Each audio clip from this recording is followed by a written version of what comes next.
sauge fleuri. Alors vivait sans crise ni richesse, une fée humble et seule, car il est errant parmi ces dames, s'il vous plaît, comme chez nous, des vilaines duchesses. Bien qu'elle n'eût ni renom ni pouvoir, et qu'elle fût pauvre en sa confrérie, pauvre jusqu'au besoin, sauge fleurie, taisons-nous, était charmante à voir. Au bord d'un lac tout fleuri de jonquilles, elle habitait le tronc d'un saule creux, et ne quittait son réduit ténébreux, plus que ne font les perles leurs coquilles. Mais un beau jour que, chassant par le bois, avec sa meute un superbe équipage, le fils du roi menait à grand tapage, du bois au lac un discours aux abois, pour voir les chiens et la belle poursuite, et les pourpoints brillants des cavaliers. Elle quitta son arbre, et des halliers voyaient passer le prince avec sa suite. Le fils du roi, qui saluait déjà, car c'est de fée à prince c'est l'usage, en voyant mieux un si charmant visage, s'arrêta court et la dévisagea.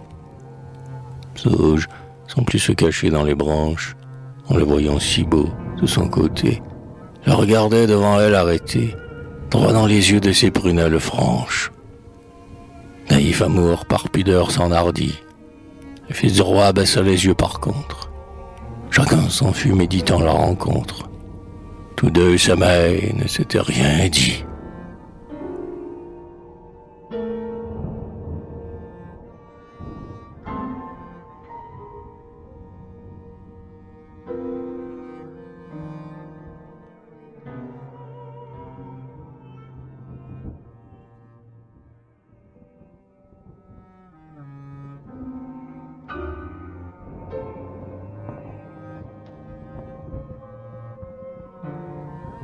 Or, tout se sait.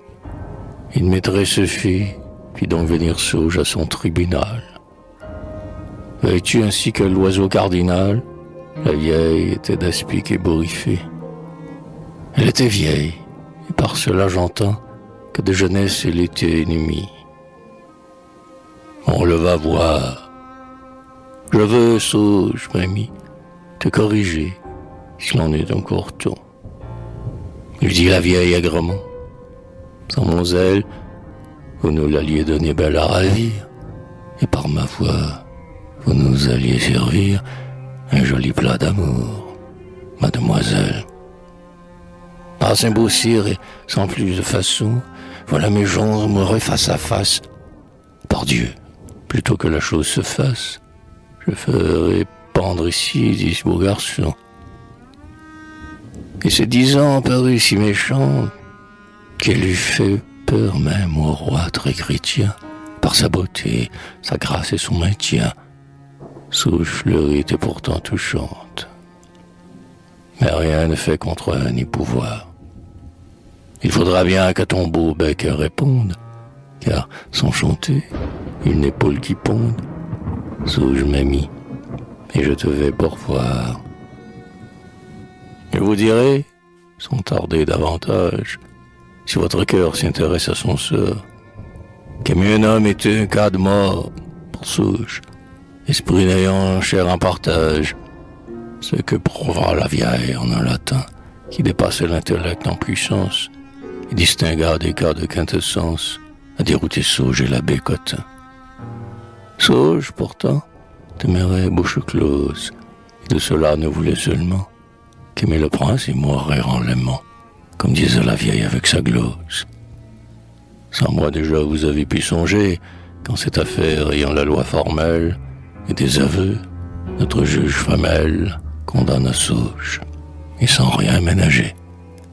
Et pensez bien que la fille amoureuse ne marchanda son immortalité, et que du coup, comme on me l'a conté, elle s'en fut, plus que vivante heureuse.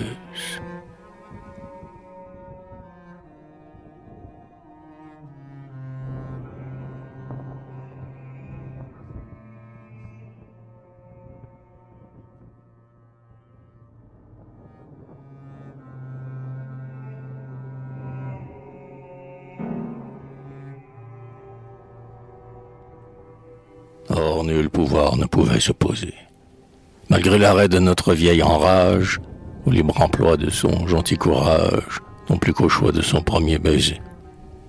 Sauge, à pied donc comme en pèlerinage, alla trouver le prince en son château.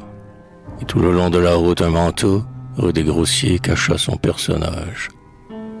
Elle arriva par la pluie et le vent, sur elle l'ayant laissé crever la nuit. Mais si d'abord fut des gens méconnus, ne surprit point le prince en arrivant.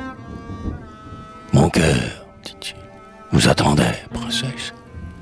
Il boit au lac, je vous cherchais, ma fleur. Et fatigué du cri de ma douleur, l'onde et le ciel, n'ayant repos ni cesse. » Et ce disant, il se prit à baiser, à deux genoux sa main mignonne et fine, puis voulut sur l'heure à la dauphine présenter Sauge avant de l'épouser. Il lui fit faire un peu de belles flammes pour la sécher d'abord. Tant de beauté, de naturel et de simplicité, en cet état le touchait jusqu'à l'âme. Il fit venir perles, saphirs, rubis, bijoux montés et brulutes de Vérone. Il fit de même apporter la couronne et préparer des merveilleux habits.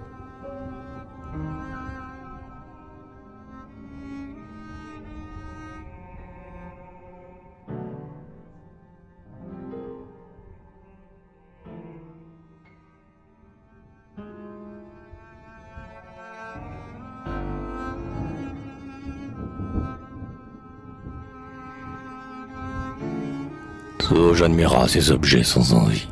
Il dit « Seigneur, les beaux jours sont comptés. Aimez-moi bien, et jamais ne doutez. Tu veux l'amour dont j'ai l'âme ravie. Est-il pour moi besoin de tant d'après? N'aimez-vous point la belle solitude, et des amants n'est-ce plus l'habitude de mieux s'aimer quand l'amour est sacré? Restons ici sans plus, si bon vous semble.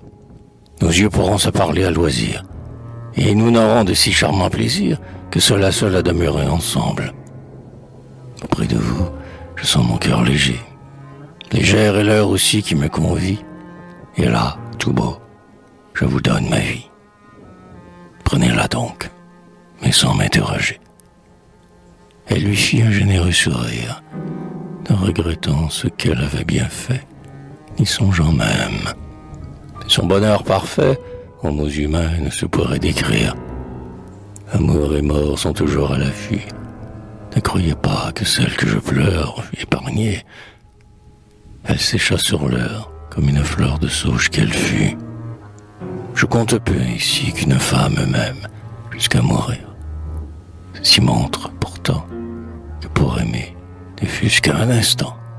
L'on brave tout, madame, mais la mort même.